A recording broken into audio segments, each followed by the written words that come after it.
Going into Christmas, you need Skinny Wednesday. And if you're a fan of the Food Network, our next guest needs no introduction. She hosts one of the network's top 3 cooking shows. But don't call her a cook. She prefers to be known as a lifestylist. Watch this. Sandra Lee has turned her kitchen finesse into a cooking empire. Sandra's been hosting the popular Food Network TV show, Semi-Homemade Cooking with Sandra Lee, since 2003. And she's the best-selling author of 9 books, including her latest one, Made from Scratch.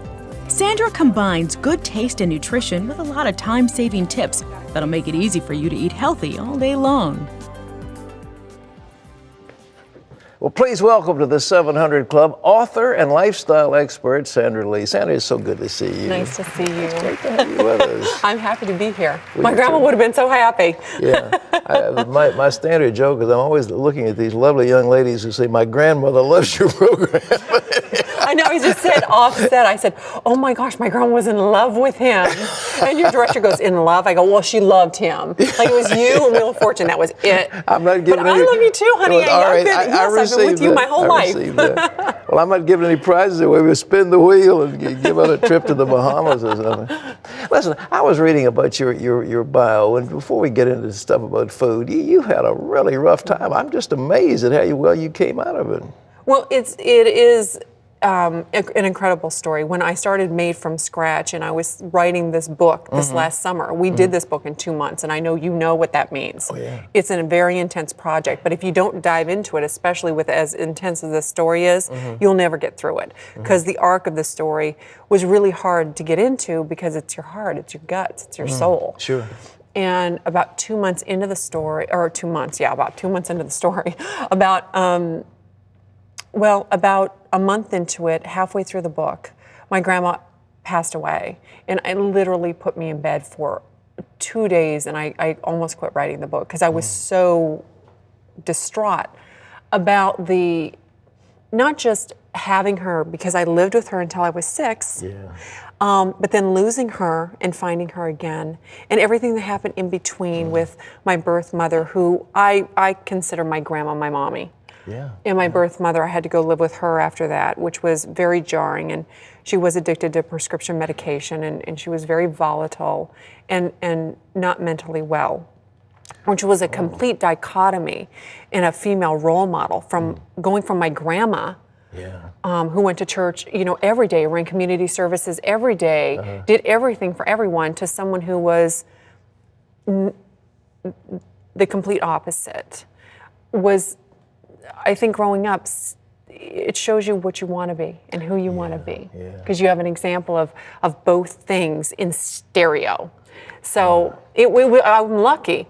She's the reason why Semi-Homemade. She taught me how to go to the grocery store. She taught me what foods were good and healthy. She was a vegetarian. Even when you were 6 years old, she was teaching you all those things? Oh, yeah. I would stand in the cart, and we would go through, and she would say, you can have one nice thing. Do you want a cookie or do you want raisins? And look, the angels saved us parking space for us right in front. Isn't that great? No, it was really... What a wonderful lady. Yeah, we get to dress up and go to church and Sunday school and, you know what I mean, Sabbath school. But your mother, she beat you up pretty badly, didn't she? Yeah, I think that the spare the rod, spoil the child went a little bit far. And I think that it does in some households, which is difficult to watch. And for many people, when they're not your children, it's hard to kind of step in and really say, I'm sorry, that's unacceptable behavior. Sure.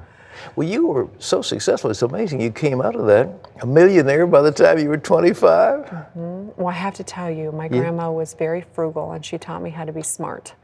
And so I started my company. And when I did, I invented a product line. My aunt and uncle showed me kind of where to go, how to source it. I went to the LA County Fair. I won the blue ribbon. Then I went on the road with my sister Kim. She and I started the company together. My brothers and sisters, who I basically raised. We were on welfare and food stamps. when I was growing up after I left my grandma's. Mm-hmm. So that was a very intense thing, but I learned how to use the grocery store that way too. So 70% of all my recipes are store-bought, ready-made. They're in aisle. 70% of your grocery store, I don't know if you realize this, Mm-hmm. it is in aisle. It's boxed, jarred, packaged, and canned. And you do have to be thoughtful about sodium content and health, but thank goodness all these great companies like Campbell Soup have 99% fat-free, So that's where low you get the sodium. semi-homemade. But the 30% is your perimeter. It's fresh. It's meat. It's produce. It's bakery. Okay. So you combine the two. That's how we shop anyway. And then you make something fabulous. You take all the credit, and you got holiday dinner on the table in an hour. Ladies and gentlemen, it is called Made from Scratch, Sandra Lee. A great book. Yeah. Is that available now? It is available now, but it's a different thing than you see on my show. So when you pick it up, I mean, really, it's an adult book. It's not something that you buy for, a 14-year-old. It's a pretty gritty story. But what's great about it is it will show you when those life challenges come up, how to take the right road and how to go down the right course and how to look at the big picture. Well, you went busted in your one business, and then you came back. Got to come back. Got to keep going. You got to keep going. Gotta keep How doing is it it. now? Are you back on top with the? Yeah, it's all good. You got you another business like that, or are you just a Food Network? Or both? Well, Semi-Homemade is not just about cooking. It's about home and garden and crafting and all the things that overextended, busy homemakers who have too little time and are on a tight budget can use the resources they have. One of the things my grandma taught me, and one of the things you will see in this book, is that it doesn't matter if you have $5 or $500. You can make it just as beautiful and just as special. And it's more important when it's special. Sure it So is. being resourceful with your $5 actually goes a lot longer, and it's much more heartfelt. So good for you. When we first came down here, I would squeeze $1 so hard the eagle would want to fly off. I could get more food out of. I mean, it was a big treat for us when we get some 29-cent bologna. So I mean, it is. It's true. Yeah, It's true. I remember clipping coupons with my grandma on the Sunday supplements, and she would say, now, honey, on Sundays this is worth triple. So you got to save it. So even though it's only $1 coupon, on Sunday it's going to be worth $3. And my sister and I used to say, oh my gosh, Grandma's going to get $50 back, and she's going to get $300 of groceries for free with her coupons. And at first we were embarrassed, but then I was like, oh my gosh, she's so smart, and she taught me so much. What an amazing! I've never heard that much teaching by the time a girl is 6 years old, but she did it. What a wonderful person. Yeah. And she liked this program that shows so intelligent she is. Yeah, and she's in love with you in the good way. She was. And God bless you. I know you've got a cooking demonstration, and we want Sandra Lee. It's a treat to have her. Remember that book, Made from Scratch, available where books are sold, I presume? Yes. Yeah. Okay.